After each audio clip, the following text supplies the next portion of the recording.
Hey, what's up? It's Ricky here with Sound Collective, and we are honored to have Splice in the building for Behind the Beats. I'm going to go ahead and pass this off to Meredith. Thanks, Ricky. Thanks, all.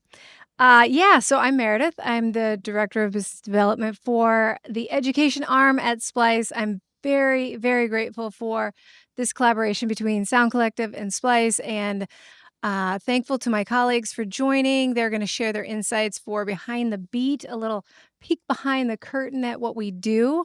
If you're interested in what drives creativity, a little bit of the tech industry, I have a whole bunch of questions here. But before we dive in, let's do some introductions if that's okay. I'll start with myself. Again, Director of Business Development, but prior to this, I was actually a music educator. In Iowa, I was a band director, and then I worked at Spotify's Soundtrap, which is an online DAW, working on their education product, and then did a little bit of customer success, customer happiness, and marketing over there, and then now at Splice. So yeah, I'll pass it over to Ayesha. Thank you, Meredith. Hey, everybody. My name is Ayesha, and I've worked at Splice for 7 years now. OG, old Vanguard. And I'm a producer and a DJ. And I'm just going to keep that brief and pass it on. Oh, multiple mics. Zane Durham. I manage all of our plugins, our rent-to-own offerings here at Splice. Prior to that, was doing a lot of branding work at Apple TV and Spotify back in the day. And really just excited to see how Spotify. Oof. Sorry, Splice. Yeah, they'll be okay without me. Splice can continue to just empower creators everywhere. My name is Devon. I'm the brand marketing manager at Splice. It's a very new fancy title. I'm feeling it. Feels nice. I need to update that LinkedIn soon. And I run our community initiatives and contribute to like social strategy for marketing. So we're kind of in this phase of exploring social first marketing. So I help with the team, figure out what that looks like, run our Discord community, do beat battles and community challenges and activations, and figure out what we can do with artists to like reward our community and challenge them and create opportunities.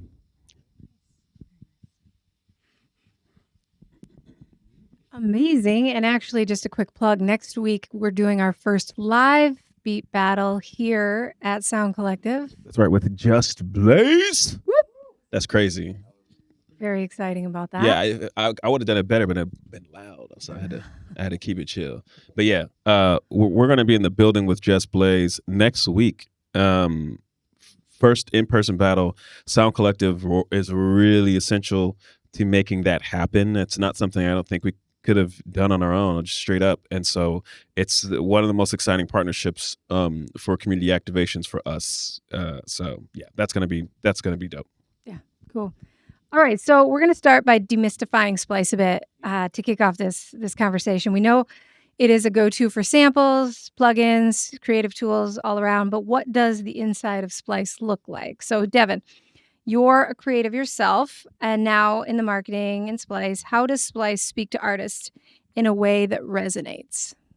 Yeah, I've had the fortune of using Splice since 2013, before it actually had sounds, and it was just the backup. It was called the GitHub for music. Yeah, so studio, and you back up your projects, and then they let you share projects and collab projects, and that was it. And that was cool. And I think I had it for like 3 years before I actually like pulled up a project again. I was like, this is nice to have. And then when they added sounds, it was a light bulb moment, because it was the same as when iTunes unbundled the album and said you could just get these songs. Getting packs and finding the sounds in packs was always a challenge. And so the ability to be like, I just need that snare. Just let me have that one piece. That's the one piece of the puzzle, was a big breakthrough. And so I think Splice has become essential to the creative workflow by finding you pieces of the puzzle and finding ways to unlock your creative workflow to make things easier to get to inspiration so that you can do the work that you do, so that you can create the sound that you want to create. And you can make it as easy as possible to get started, or you can make it challenging and really, flip things and really have stuff to mangle. So I think it's just become essentially part of the workflow beyond sounds into plugins. And in the future, just like, what can we do to unlock the creative inspiration part of creation in the workflow? I'd say we've done a pretty good job there as a creator myself and a music producer. Yeah, I love that. That's awesome. Ayesha, your title, Creator Relations, sounds probably to a lot like a dream job. What does that really involve? Can you tell me a little bit about how you bring like artist advocacy into your day-to-day? Yeah, I actually realized that when I introduced myself, I didn't even mention what I've been doing at Splice for the last 7 years, which is kind of funny. It's just kind of like you kind of melt into it. It just becomes you. So I'm a senior manager of creator relations, if you want to give what I do a title. And basically, I coined the term creator relations for Splice too, back in 2019, 2020. Basically, to kind of break it down for everybody, I see Splice as very much a ecosystem. Like Devon was talking about Splice Studio back in 2013. Splice Sounds launched in about 2015, 2016. And it basically launched by distributing a lot of independent sample label sounds. Those were basically that became the Sounds catalog. All just independent labels distributing their sounds on Splice. We used to have a relationship with Loopmasters. We basically, the Loopmasters catalog was very much at the heart of Splice Sounds when we launched. And I say that to say that, Splice is an ecosystem because you have creators making the sounds for creators. So it's like by creators for creators. That's kind of how I have come to see it. And basically, there is a significant cross-section of creators who sell sounds on Splice in the form of sample labels, independent sample labels. And since 2018, I've managed Splice's relationship with this large cross-section of sample providers, or we call them distributed labels too. Don't want to get too much, in the jargon of things, but basically, since 2018, I have basically worked with these independent businesses to distribute their sounds on our platform and ensure that their revenue, that they basically generate viable revenue through selling their sounds on Splice. So you could say that I have, that I'm an advocate for the independent sample business that is on Splice, basically. And I advocate for them by ensuring that their sounds are positioned on our homepage, they're merchandised, and I just make sure that all their needs are met when it comes to their experience working with us. So you could say I'm an advocate for the working creator, the creator that has a business at scale that specializes in samples and royalty-free samples on Splice. Yeah. Yeah. Awesome. Thank you. Thank you. Okay, Zane. You and I would disagree with this, but gear and business development might not be perceived as creative, but how do you bring creative energy into the world? And how does Rent to Own, because that's your baby, right? Yep. How does that unlock up and coming artists? Yeah, I think what Splice did back in 2016 with Serum, right? That was the first, uh, yeah, first RTO product that we had on Splice. It really opened the door for allowing, people and creators who did not have the ability to pay $189 all at once to then break up those payments into, $10, $5 over the course of a couple months, and then you own the product that you've been wanting for forever, right? So what I've been doing is, a lot of the time what I'm doing is looking at our MPS, looking at um, whatever CX is also getting, and a lot of those times it's artists, creators, they're letting us know what they want, like plugins and products that they want to see on here that will help their creative workflow, things that they need. And sometimes it's things that I'm like, oh, actually, this makes sense. There's enough want here for me to identify, like, okay, I need to go and talk to this particular company and see if we can have a conversation about getting this particular product on Splice. Um, and that's literally what I do day in and day out. I try to meet the needs of, whether it's this small subsection of guitar players who right now I'm still working to get them something on our platform, right? Because that's very near and dear to me, right? Like, we have a slew of guitar players and we don't really have a particular offering for them yet. I want to make sure that happens. Right now, a lot of mixing and mastering could be super complicated to users earlier on. So how do I find and source and give them or highlight products that are easy to use, have simple UI, and can be instantly inserted into their workflows? Like, those are the things that I'm trying to figure out. And it's a puzzle. It's a creative puzzle, but I love it. It just allows me to see what people are working on and meeting them where they're at, and then trying to go out and get them more things so they can be more creative. Yeah, Yeah. 100%. That's great. Well said. Yeah, and meeting them where they're at. I think that's to move kind of into creativity today. Music creation looks totally different. We were talking about this before the session than it did even 5 years ago.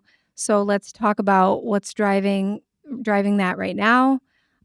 So Ayesha, what inspires you in terms of sounds today, right now? Any trends you're loving, not loving, maybe, that you wish would go away? Oh, Either gosh. one? Yeah, I got an answer for that. Let me start with what I'm loving. How about that? What I love about Splice for my own creative process is that it allows you to access, through samples, it allows you to access sounds from recordings of very rare hardware that I can't afford. This is an interesting use case for Splice. I feel like not a lot of folks go to Splice to get high quality, vintage machine recordings and stuff like that. But I do, personally, you know what I mean? Just rare rhythm boxes and drum machines that, whole Roland series is on Splice thanks to samples from Mars.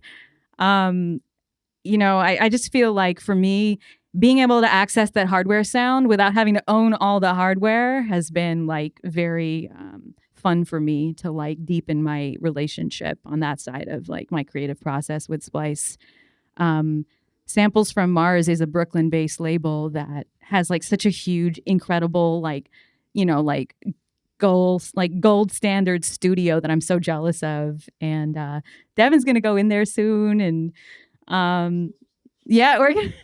we're deepening our relationship with them so that we can keep offering these rare machines to our users through them. They're doing an SP 1200 pack. For example, vinyl SP 1200. It's just it took them 4 steps in their studio to prepare these very, very rare sounds. I'm not going to get into the details of that, but I just share that to say that for me, that's a really specific angle through which I find Splice attractive and the sounds catalog very attractive. Also, I make very percussive music. I love percussion. I love drums and I love percussion. And Splice has a really high quality cross section of organic sounding, not super processed sounding percussion.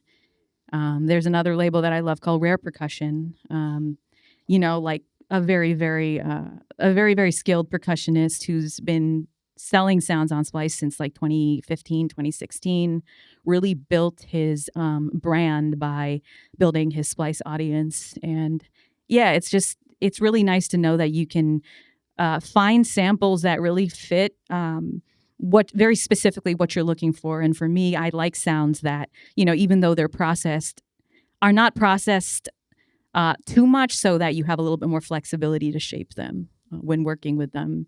As far as what trending things that that I'm not loving, I will say, like, I just don't understand this. Like, lo-fi has been a top genre since 2018. Since I became familiar with the Sounds catalog, lo-fi has just not gone away. And I don't understand it. You'd think as a genre or a trend, it would die at some point. But honestly, you know what I mean? It's it's evergreen at this point alongside, it makes sense. Like, there are other genres, like trap music is an evergreen genre on Splice, and it makes sense. That sound it's an established genre, You wouldn't even call it a subgenre of hip hop anymore, But, but there are other trends that are interesting to observe, like sexy drill's a thing right now. Plug-in B's a thing. Drift funk's a thing. Brazilian funk is a conversation. And that's all I'm going to say. I love it. Anybody else want to add anything on the trending or not trending? The trending thing. So I still attempt, sometimes poorly, to produce for like rappers. And so what is trending that I think is actually amazing, and I'm not capable of it, is just unpolished music. They love something that sounds like someone doesn't quite know what they're doing, and they're really putting themselves out there. So the mix is not great. Like, I'm always just like, the drums got a punch, and it's just like if you listen to Nokia by Drake, it's actually a really good example of, like, the mix is not a polished mix. It's not great. That for a dance song, the kicks in the back and where's the bass, but these awesome chords, it's raw, and that is very reflective of what a lot of artists are looking for. And I always think these trends are contextual. They're not just random things that happen to people. They are contextual of a time and what that generation desires because of what they were lacking. I think a lot of things come down to, like, a lot of things happen through your phone, and there's a lot of, I think the generation is smart. They're all brilliant, but there's a lot of authentic connection that's missing. And so you are drawn to something that feels a little organic or feels less polished. And you see in social media consumption and their music taste as well. So I always just, I find it fascinating. I'm not as drawn because I like polished, but I keep that in mind all the time of, like, how interesting it is that is what a lot of artists want and what people react to.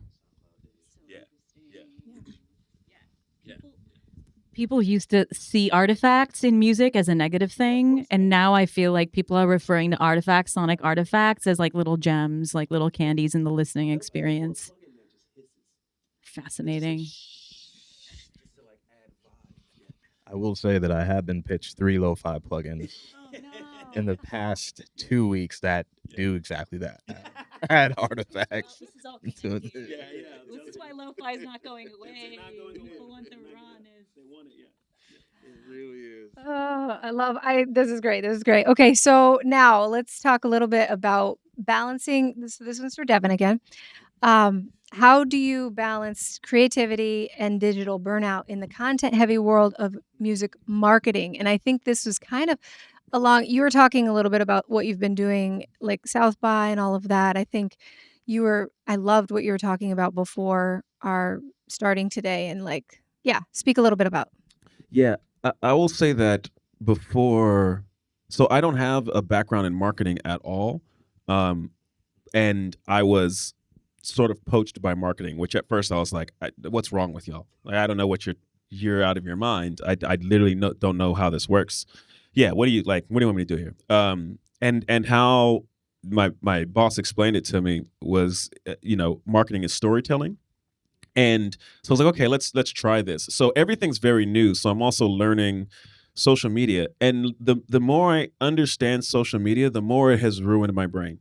The more it has absolutely, I'm constantly thinking of content every goddamn moment.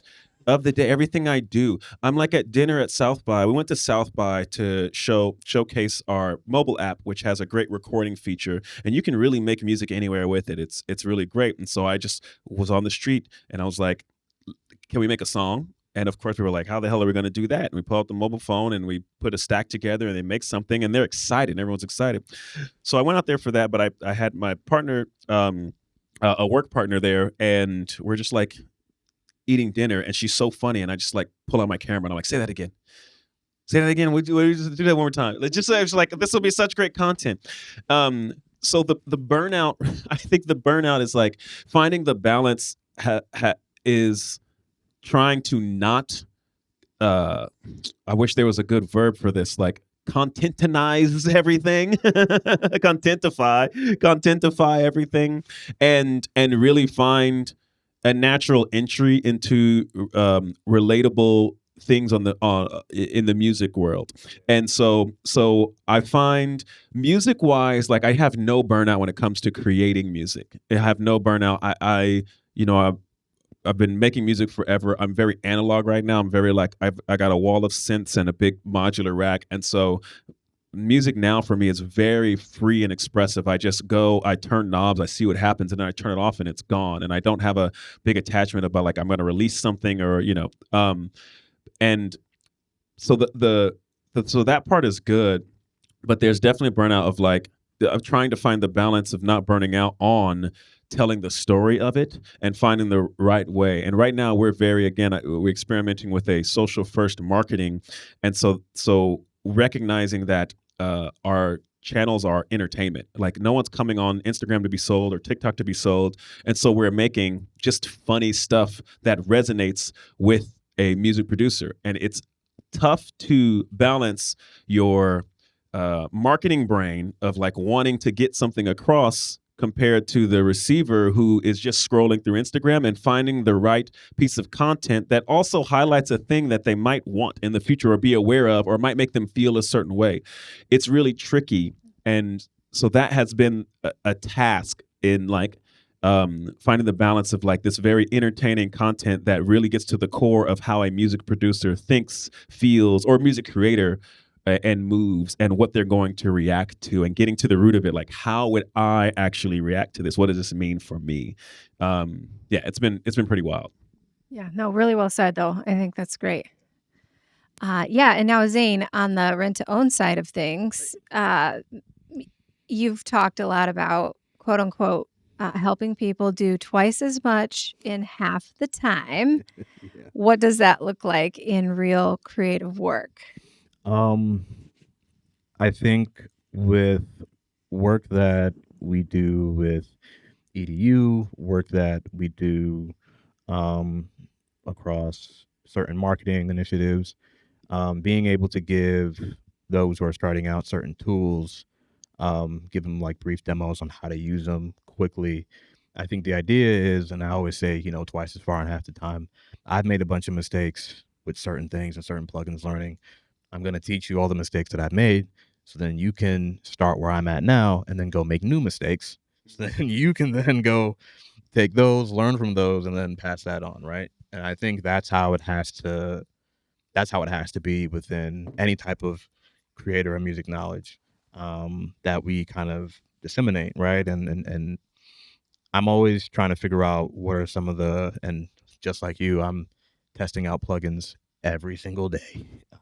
And that's literally my job. My job is to test out plugins, see how it can be easily incorporated into a workflow. Maybe it's not as easy. Maybe someone who's just starting out will get hung up here, right? And I've got to take note of that. I've got to be able to then go to not just, a partner, but maybe when I'm doing something with EDU, go to a student and be like, yeah, okay. I figured you would get tripped up here. Like, this is how something works. And I think those are the kinds of things that I want to continue doing. And I see, as Splice moves into the future, doing well and getting better at. Yeah, 100%. Okay. So as I'm sitting here, I have this moment where I often feel like the imposter in the room because I am not necessarily a very techie person. I was, as I said, a music teacher. and I work in the business side of things. And my job is to have that bridge between education and this world. And so, my question, this is to all of you, and anyone can speak up now. What would be your advice for someone who's creative but doesn't feel techie enough to get into music production today? All right, I'll start. I really like this question, by the way. I often feel this way, and I have a system for this. And the system is when I'm not feeling like, tinkering on Ableton or just putting on that side of my brain, I try to just focus on playing and exploring with whatever tools are at my disposal.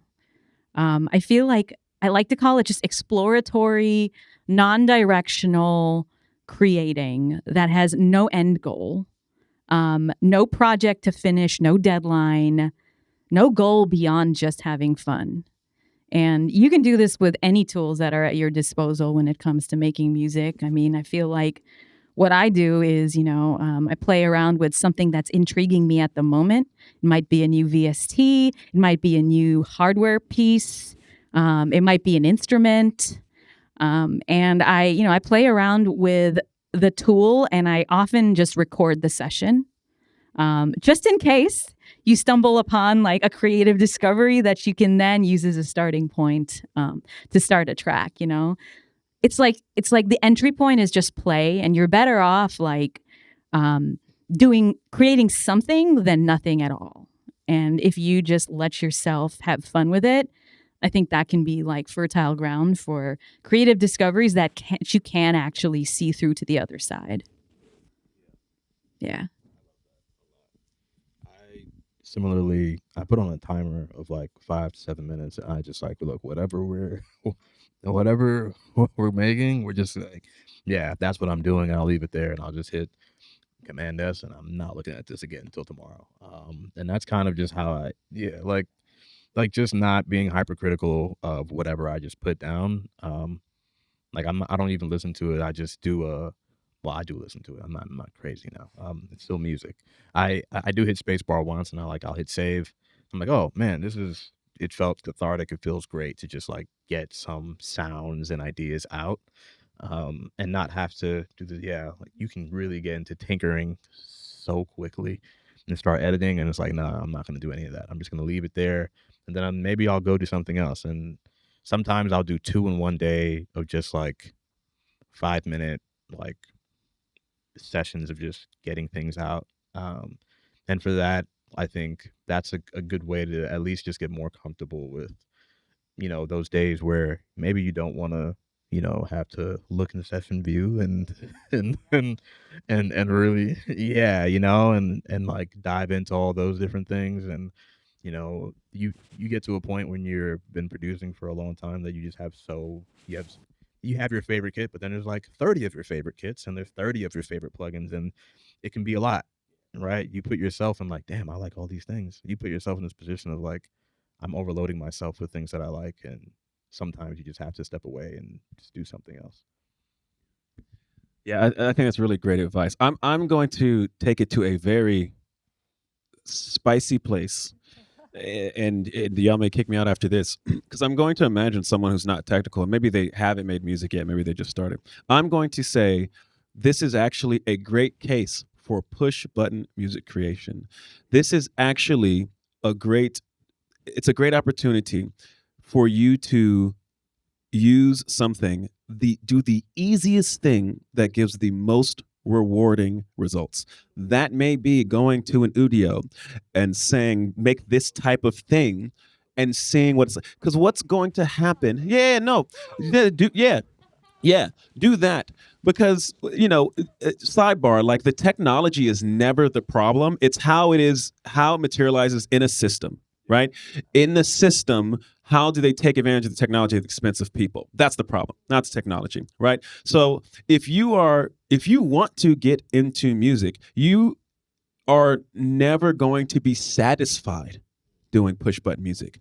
But what you need to understand is what you like, what you don't like, how the parts are put together, and you need reasons to be curious. And sometimes doing everything yourself is overwhelming. Do anything, whatever it is, and as no matter how easy to get results and get a reaction and get a feeling, and then start critiquing, and you are naturally going to want more. You're naturally going to want more control. Before AI was a thing, I'd say just put loops in GarageBand. Just find loops in GarageBand and put them together and be happy. Be happy with that. Eventually, you're going to want to make your own loops. You're going to want your bass to sound like this. You're going to want more instruments. You're going to want plugins. You're going to want, this is the natural path for a creator who continues to create for longer than a month. And so if you are not technical, find the most untechnical ways to get results, and then get picky, and then start thinking about what you want that to sound like, or how you want to evolve, or how you want to put your spin on that. It'll never be easy, and you're not going to be happy if it's not easy. You're not going to be happy with easy. No one is in creativity. But do yourself a favor and just make it as easy as possible until that terrible voice starts taking over and nothing is good enough. You're going to plug stacks. No. I'm trying to not plug. But no, but like it just felt like really salesy. But genuinely, that's why I went to South by Southwest and will be going to places, is because, and we made a hat that said, "I just made a hit," that we handed out to people who made songs on the phone. Because what I think is great about the mobile app is you can find a vibe, find inspiration, find something to get you recording and ideas. And I've gone into sessions. I was just in LA and I went in with hit makers and had them use this app to get ideas. And I just saw them like sitting there for a while and then thinking about a melody and really writing out lyrics and really mapping stuff out. And that's what it's about. Like make it easy to get to something. An entry point. And Stacks is fantastic. It's fantastic for that. If you're not technical and you're a songwriter maybe, and you just have ideas, but you just maybe you don't want to go into a studio with a smelly dude. This is a great way to avoid that. Yeah. And this is a great segue into the future. Like now we're thinking forward, to the future. We're living in a time when anyone can make from their laptop or their mobile device. So this one, we'll start with Zane here. How do you see branding and music intersecting as artists start to build their identities? I think I've seen it firsthand previously at Splice, like on the other end. Spotify and Splice as well, but more so Spotify when I was doing creative direction, and like people are bringing me projects of music, and like we have this vision, right? And I think it's a little different now. A lot of social first content is super prominent, and people are trying to figure out ways to cut through, right? I've seen so many different methods to roll out music, and like people brand, like right now the big method is like waterfalling, like you like waterfall releasing content of the same project. Maybe it was a 10-minute content piece that they broke down into a minute 30, but you start identifying certain things with certain artists, like Tyler has their own brand. We know what someone like Megan Thee Stallion is going to have. It's going to be, very, very Texas, what I'm saying? Like there's certain things that you start seeing and equating with certain artists, just based off of content pieces that they tie to the music. What I've seen as far as like how it translates to certain things with Splice, and at least I'll say Splice samples, I love that for certain hip hop artists, I'll hear a lot of soul surplus things, and like I can identify and like really understand that, like for me, I can identify a soul surplus sample from a mile away, and it's so they're so good at what they do, that like when you even hear a major artist use that sample, you're like, damn, they did a really good job. Like so much of the original is used and you're like, yeah, I like their branding is super on point. And there's so many, creators that I can point to on our sample side that have done the same thing, especially like with Origin Sound, like the caption, like the sample match. Like there's so many that I can call out, and I feel like those are the things that I've seen music and branding evolve to, where it's not just the artist, but like also, every once in a while back in the day, producers would have tags and like you identify the tag with the producer, but now it's like the music is really the tag itself, and they don't. Yeah, and you don't even have to have them shout, say a name, you know what I'm saying? And all that is cool. Don't get me wrong, but like the specific chord progressions, sounds, and saturations that people are using within the music has now become the identifier within the branding, and things like that is just what takes music to the next level. Yeah, for sure. 100%. Something I've realized in coming to marketing is and I now see it applied throughout the world. One thing I learned is like there used to be a time where you could talk about how good something was and the products, like this cleans really well, and people are like, great, that's the best cleaning product, I'm going to buy that. And now you have to tell a story about when you are cleaning, you feel like a princess. You know what I mean? And that's the reality, because there's so much competition, right? Because we have a lot of things that we don't need. It is the same for artists. When it comes to branding, branding is everything. It is not good enough to have good music. That is not okay. It would be great if we could just make good music and we just rise to the top. You cannot just make good music. That doesn't mean that you have to be fake. You still have to represent yourself in a real way. You might need to get someone who helps you create the brand that represents you the best way to the audience, but you don't have anything, you don't have a chance in today's music economy without a strong brand, because people are connected to the story of the person with the music. The reason why everyone was worried about AI and this Drake AI track, right, coming out, and they're just being like, oh, they can just make a track for anyone, but it would not be a banger if it was a nobody. It's because it was Drake. And it's because he had built a story already that you were attached to a person, and they impersonated a person. No AI is ever going to be able to make hits consistently because there will not be a person that you are attached to their story. So branding for an artist is, next to having good music, which you have to have, you will not get anywhere without it, I would say. And I think the question I was going to ask you, and I think this kind of hinges on that, is how does Splice see its role in making music more accessible and more equitable for future generations? Nice. And I think branding plays a huge role in leveling the playing field. Yeah, I think what's great is the model of Splice from its inception, especially from Sounds On, has been to create more access for music producers.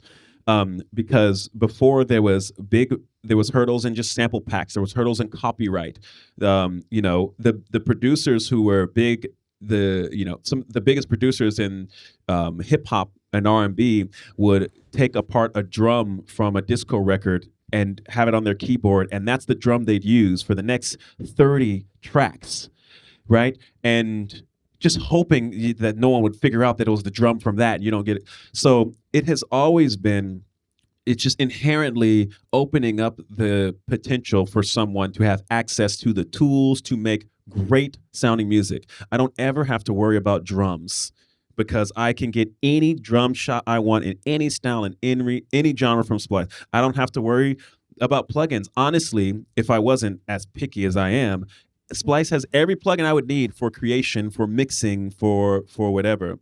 So that's the technical end. But on a branding level, the inclusion is important because the music production space is so male-driven and dominated, and it is, you would think that there's just like women and non-male creators just don't exist or don't want to do this. And it's absolutely not true. And so we also have to, in the brand, make sure to not do the most obvious and comfortable thing, advertising and speaking to white males who make music, as opposed to and Splice was good at this before I even came there, as opposed to the world of musicians who who have yet to enter that space because it doesn't feel welcoming. When I came into Splice, they were doing QC and sending back artwork because it wasn't inclusive. And this is a couple white dudes, so shout out to them. I was just like, yeah. But yeah, and Ayesha, like when I came, Ayesha was talking that. She was talking to her. She's like, why are we doing this? We can't do this. Like, she was like, y'all need to read some Edward Said. I was like, oh, that's my girl. That's my girl. Let's go. Yeah. And Orientals is going crazy over here. Yeah. Let's get some friends in here. So that, that is just to say that I don't see other, just real talk. I don't see that. I didn't see that from other companies in the space who were worried about just having like some girl in a bikini on a cover for something completely unrelated, or having some black girl with an afro when none of the creators were black, nor do they have afros, nor could they ever have them, or women, right? And so these little things that you could easily get away with in industry, because the industry hasn't caught up to this, matter. And when you start to see yourself represented and welcomed, and know that people like you are also behind the sounds that you are making, it makes a difference. And that is branding, because it tells a story as well as the other, it's inclusive, it's great, but it also tells a story like, I belong here. These sounds are for me. This makes sense to my core and my values. And I want to use this more. I'm willing to give them my money because they see me. Yeah, that's great. Well said. Thank you. Ayesha, community. You want to speak on the future of music creation in that space?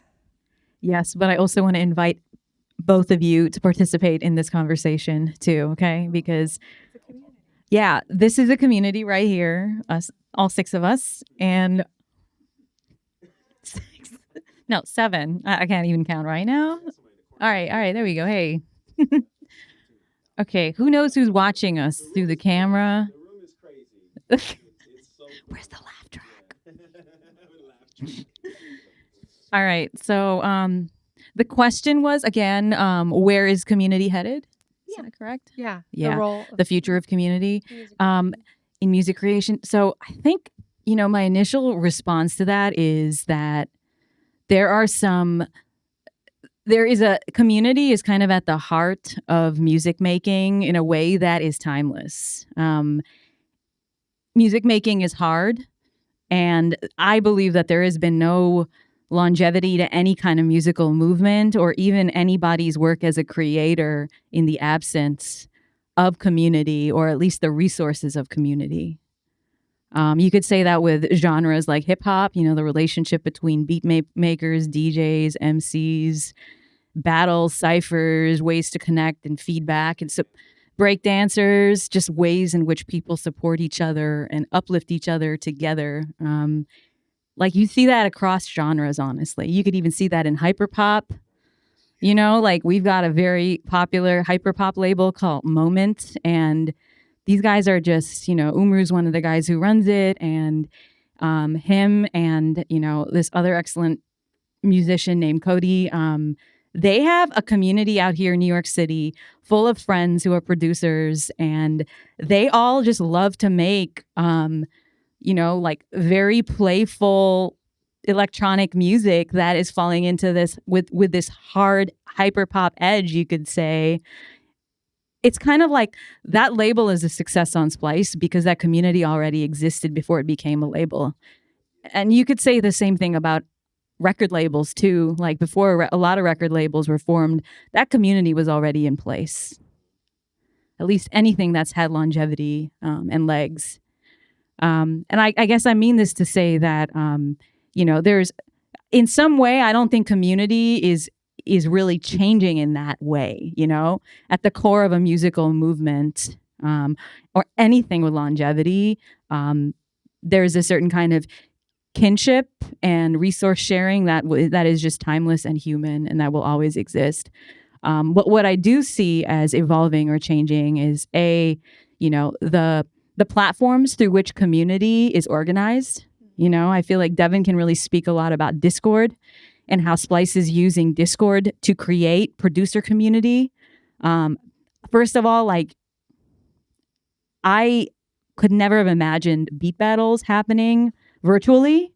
as somebody who has even been a judge at a beat battle in person, like just never would have seen it being a scalable thing to be virtual. I'm sure a lot of people in the hip hop community would feel the same way, and so I guess, the methods through which community is organized, and maintained, those are being aided by tech and the way tech is growing and changing.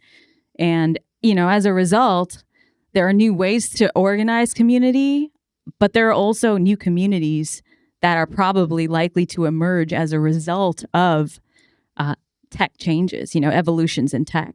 I could imagine new communities emerging through new ways of creating music in the future. That ways that I'm not privy to. I don't even know. Like, who knows? I never thought AI would be in the conversation at all at this 2025, honestly. The way it is, right now, seriously, it is.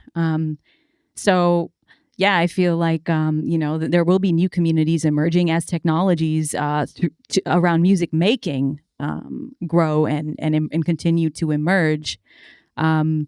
Also, I think that there will be new genres. There are constantly new genres, and there are new communities forming around those. So, it's kind of a natural rhythm. But let me pass this off to you guys, because I know you guys have thoughts here.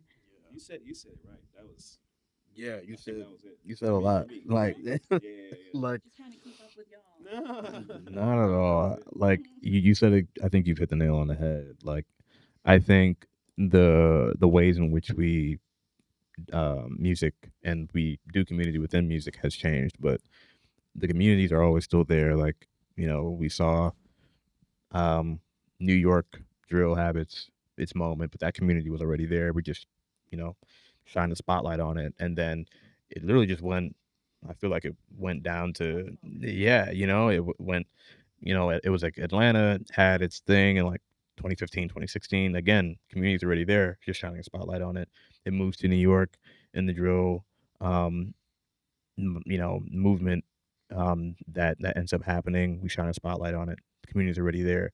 Houston and just Texas in general has always been in the, giving out and propping up their own artists and their own community within that community. We're just now seeing people like, Meg, Don, Xavier Omar, Madeline Edwards, all these different like people who are coming out of Texas, and they're like, that community is already happening. They talk to each other all the time. They're in the studio with each other all the time. We're just now like looking at it and getting to see it on a bigger stage. And now the West Coast, in the 90s, the big thing, and we're seeing that resurgence again right now, right? So I think, like, you're right, the communities are always there. How we communicate and what that looks like. I've seen producers, share their projects via Dropbox, Drive. Ableton has a link feature where you can have, if you have the two Ableton sessions open, you could hit link and yeah. This is good. I was actually trying to look this up recently. Changing files. No. No, Play at the same time. they play at the same time. Play at the Yeah. same time. So like you could be in, maybe someone's hooked up to the main setup, but you can still follow and still add your ideas and be locked in with your headphones, and it won't like be completely off. So like there's technology is advancing in a different way. We see audio movers, session wire, like all these different things where people who want to record a singer maybe, or like in the East Coast, but you're in the West Coast, and trying to figure out how do I make music with this person and not have any delay because we're not in the same room. Like technology is advancing so that community can still keep up with each other even when we're not together. And I think that's the kind of thing that we've been able to see, and it's becoming more and more prominent as like technology just gets better. I think the thing that resonated with me that you said, Aisha, was timeless. And I think back to our young creators in schools and our maybe a lot of our memories of, our school programs or maybe after school programs in music, and how we had a community there of maybe other like-minded musicians that kept us motivated. And, I was in band because there was other band kids or, other similar stories to that. And that was my community. And that was very timeless. So thank you for putting me back there. It's tribalism in some sense. Right? Yeah. Yeah, 100%. Songwriting camps, like people want you want and feel the need to like just be in community when you think someone else's music is dope. You feed off that energy and y'all just continue to create, and you want to kind of build that up when you see other people that you meet and it's like, oh man, you're dope too. And it's like, oh, okay, yeah, let's hang out. Yeah, You it's know. a human connection, 100%. Mm-hmm. Yep. Okay, well, I'm out of questions for this group. And if anyone in the room has a burning question, now would be your opportunity before we close things out. No pressure.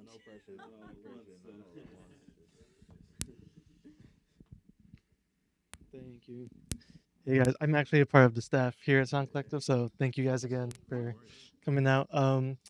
So I had a question kind of along the lines of I know Zane, you mentioned you wanted Splice wants to kind of curate to guitarists, like having something for them. So I'm a producer myself, and one thing I've always tried to, like when collaborating with other artists, one thing I kind of always tried to step my foot into their world for was songwriting. And so yeah, I wanted to ask, like, Splice, like where do you guys think they land as far as, you know, maybe crossing producers into different sort of trades almost in a sense? Because I feel like I work with a lot of artists that they're just super like affluent songwriters, but they have trouble kind of getting ideas started, and that's kind of where the collaboration starts when I work with them. But I think when I think about myself, I kind of want to step into their world, but I always try to look for ways I can kind of evolve in that sense. Um, Yeah, this is I was like, Yeah. teeing it up for me. just like anything I mean, in that sense. that's a specific angle that we are using right now for some of the tools that we have. And there's always been this kind of internal debate of like, are we for producers? Are we more expansive? Are we? And my approach has always been for what we have, whatever you want to do, what you're doing in that moment with us is producing.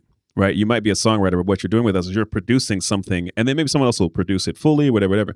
But now we're kind of at a point where, like, with like this mobile app, right? Specifically, if you're a songwriter, this is a pretty great tool. And if you're a producer in the room and you have a songwriter, give them some agency and be like, okay, just go take this, throw some stacks together, throw some vocal ideas, and then let's bring it together in the DAW and see what we have, right? I think that as creators now, there used to be strong distinctions between roles, and there's very little distinctions between roles. I would argue that most producers are engineers. Yep. Very few engineers are not producers. Yep. Everyone is, adding a word to get a third to be a songwriter. And so the distinction is like useful in certain instances, and in other instances it's not. Like we have access to all the tools to be creative right now, but without Splice developing any new products, without anything coming out, we have all of it. And so it is just, like unlocking how to get inspired in whatever lane you choose in that moment, then and there. Yeah. I don't know if that answers your question, but like Splice is specifically like trying to talk to songwriters right now and be like, we got something for you. We do Right. user research and definitely. And that's where that came from. Realizing a lot of people identify as songwriters, and being like, okay, we can do something for you, right? Maybe you never make it to the DAW. Yeah, go ahead. I have one more follow up actually to that. One thing I use as a producer a lot, and it's kind of a gray area, but I find myself taking a sample and getting the stems. Like maybe I want to keep just the main melody. I want to take out the drums. So I feel like AI has become kind of useful and valuable in that sense in certain contexts. But I've always kind of steered clear of like the AI, like asking AI, can you make me a song? Can you write me lyrics? Um, I guess yeah, my question there is, where does Splice kind of land with AI and music, and just because I feel like I'm still kind of understanding it myself as just like a music producer, like, when might this be appropriate? And like even when thinking about clearances, that's like a whole gray area too. I'll do a short one because everyone has a great answer for this. But what's been great about Splice internally is if anyone even mentions like we're gonna do something and it's gonna push a button and this has never happened and it's gonna make a song, the company would erupt. Just like internally, it would burn the place down. Yeah. So like you just have a company full of creators who are creator first, Mhm. who do not like the idea of anything that is supposed to supplant creativity. So everything at Splice right now has been very creator centric. The AI is an assistive tool that creates inspiration from human made loops, samples, and sounds, Right. and gets creators paid more. So it accelerates the things that you don't want to do. You don't want to look through, you don't have the time to look through 100,000 samples, right? But Right. so AI is going to say, you like this one? Here's the 10 that sound like that, that'll get you closer to the one that you need, right? So the tools are always assistive and supportive of creativity and still center the creators on the back end who make the samples and the creators who need the technology to get their ideas up Right. faster.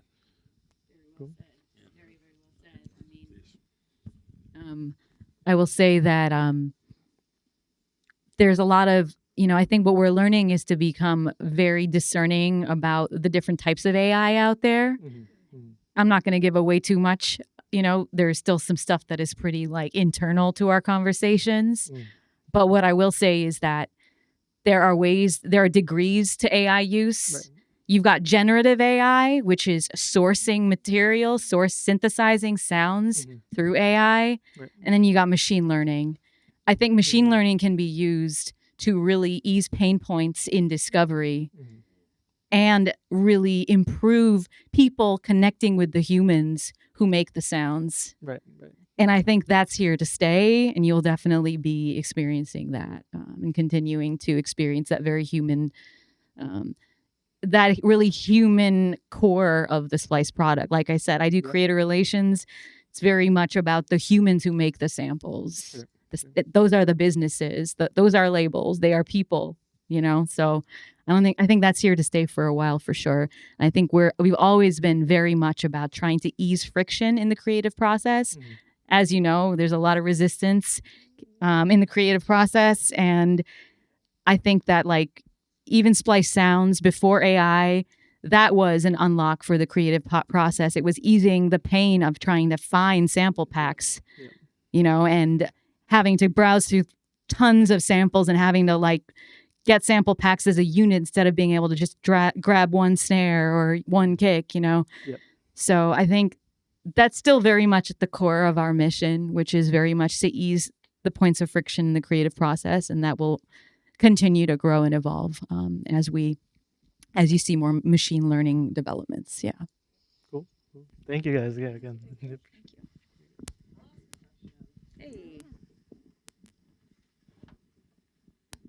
So my name is Kai, and I have been DJing for a few years, but I just started producing in January, or learning how to produce in January.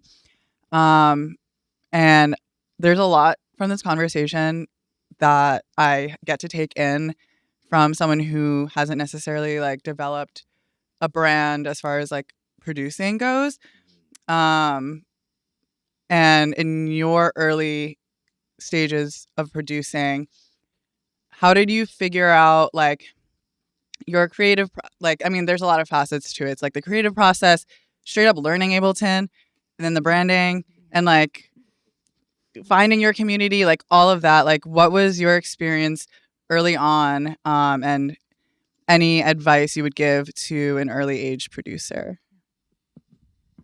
I got so much advice, so many thoughts here, but I feel like you guys could definitely offer your gems here. But gosh, I think that it took me a lot of experimentation and getting lost in the woods, toying with a lot of different kinds of musical ideas before something started feeling like it was sticking, and I found my sense of creative mission as a producer, or found my sonic fingerprint.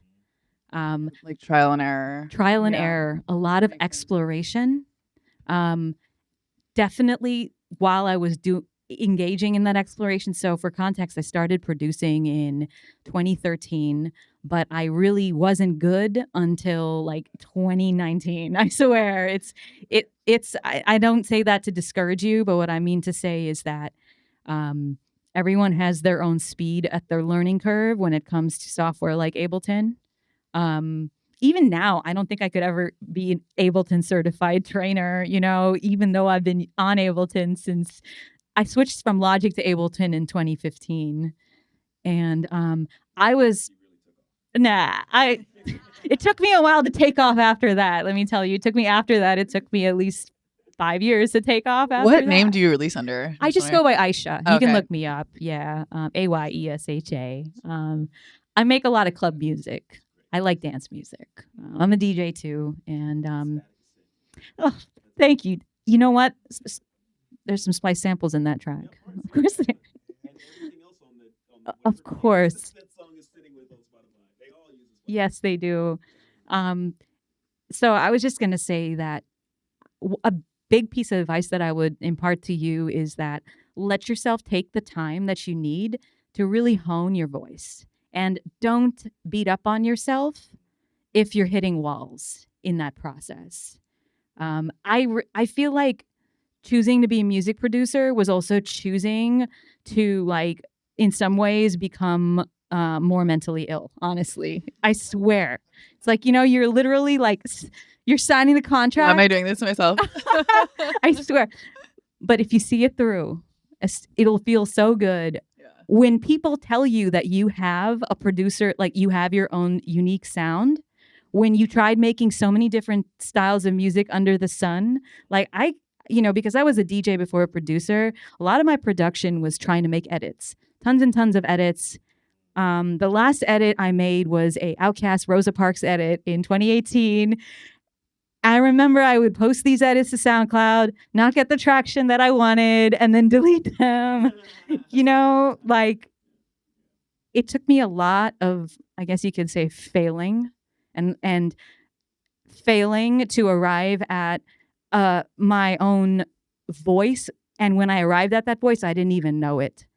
That's the thing. It's just, you have to let yourself take the time to really hone your craft and not be hard on yourself while you're doing that. So be kind to yourself. I love that. Thank you. Of course. I also switched. Hi, my name is Zane. I also switched from Logic to Ableton. Hi, Zane. Yeah, no. Same thing. I didn't really get good until I started 2015. I didn't get good until I want to say, late 2019, going into the pandemic. And I think for me, I was trying to emulate my favorite producers, because it's just like, and I was doing it with stock plugins. I always felt like I had to do it with the least amount of things. And I don't know, I had this like weird thing in my head where it's like, I don't need the best tools, or and I was trying to prove something to myself. I think a lot of trial and lo-fi, and it's I know, I gotta next week, I'm telling you. And I think like what I realized was I did a lot of different things. So I tried production for artists. I tried production like edits as well. I'm not a DJ. I don't know how your hands and mind moves like that. And then I tried, I got the opportunity to do a lot of music scoring and doing production to video. Then I found that my niche was actually production to video. So I got more into doing music for commercials. And that was it for me. I found like, okay, this is like, I have, some real power in that. And I still do it to this day. It's like one of my favorite things to do. Meredith has seen my Splice powered Smirnoff commercials. And it's like, yeah, one day, yeah. And I feel like with music, you will find your superpower in it, right? There are people I have friends who are like really good at creating these elaborate drum um, syncopations and cadences within music.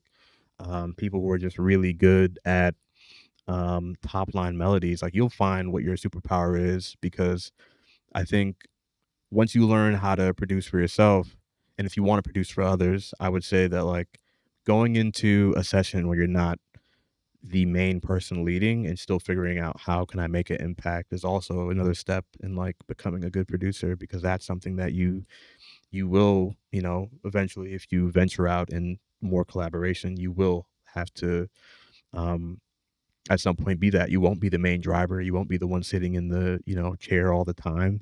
But you still have to figure out how to.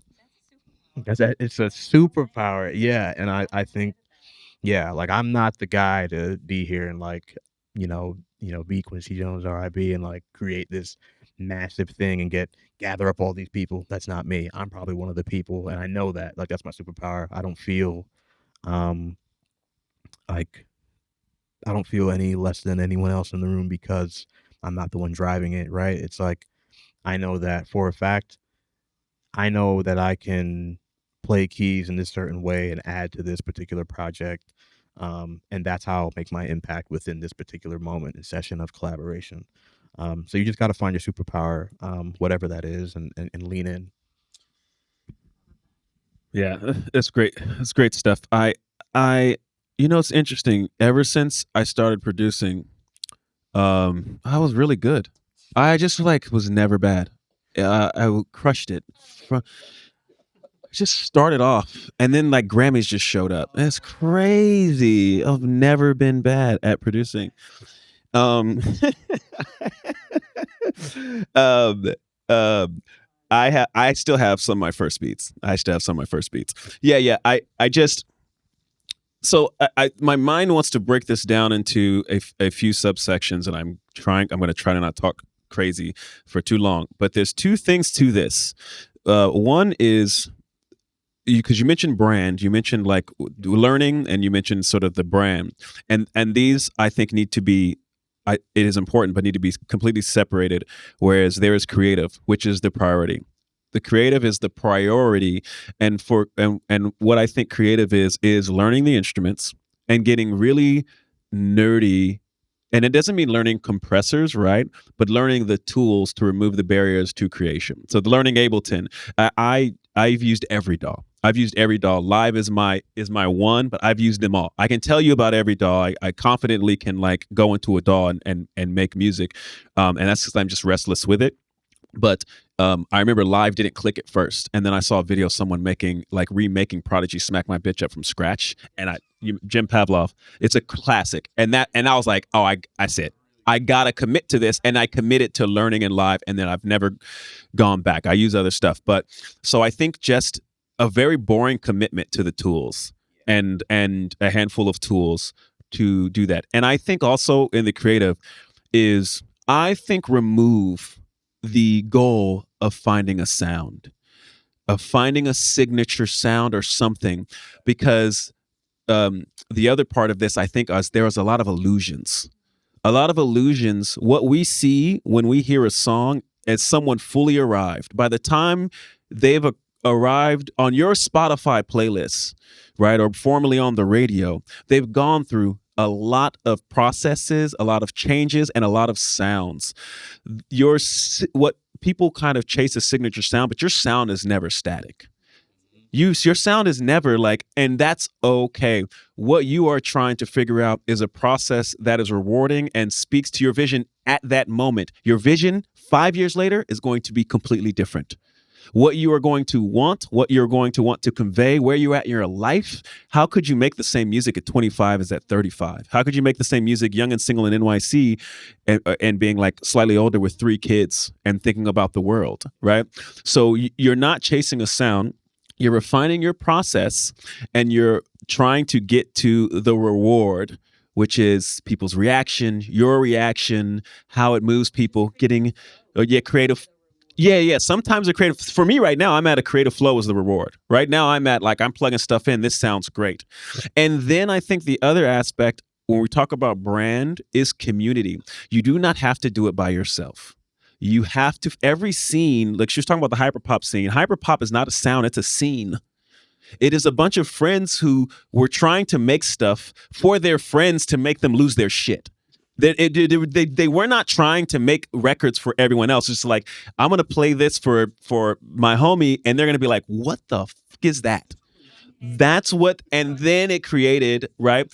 But they got locked in with each other. And a lot of people chase opportunities with big, like if I can get a placement with this, there's someone in your scene around you, and it may be an online community too, right? That's how community has evolved, who is doing something dope, and you need to come up together. And that is how you create a brand. That's how you create a community. That is how you create something desirable that other people admire, want to copy, want to emulate. So I think try and get past the illusions, right? Be obsessed with the process, and then build a community that best represents the vision, and let everything evolve as you evolve. I love that idea. And like I think overthinking your brand is like, that's corny, honestly. Like, it's like real knows real, and like you can really. There's a lot of smoke and mirrors on social around music marketing, and you can really feel, at least after a certain point, when you've been in the industry long enough, you know when someone's not actually like done the time to actually like develop their craft, and they're overcompensating for that with spending money on branding stuff. And that may have a moment where it feels successful, but it doesn't have longevity, and you got to play the long game. And that's a sustainable brand. Sometimes with that, but it's not longevity. Yeah. I will say definitely figure out your process and like when you feel the most creative. Like you said, when I was like 18, I could produce for hours in a dark room with no windows. I'm 29 now. Now I need windows. I need to see trees and lights. All right, like I need that because I'm like, man, why is it dark in here? And it's 10 a.m. You know, like I have my setup where I'm like, it's by windows. I can at least just be inspired by like what I see outside as well, and I can feed off that type of energy. So figure out what works for you. There are things that, and I don't want to say rituals, but definitely creative rituals that you'll end up picking up just like naturally as you figure out your production like methods, you know, and when you feel most creative.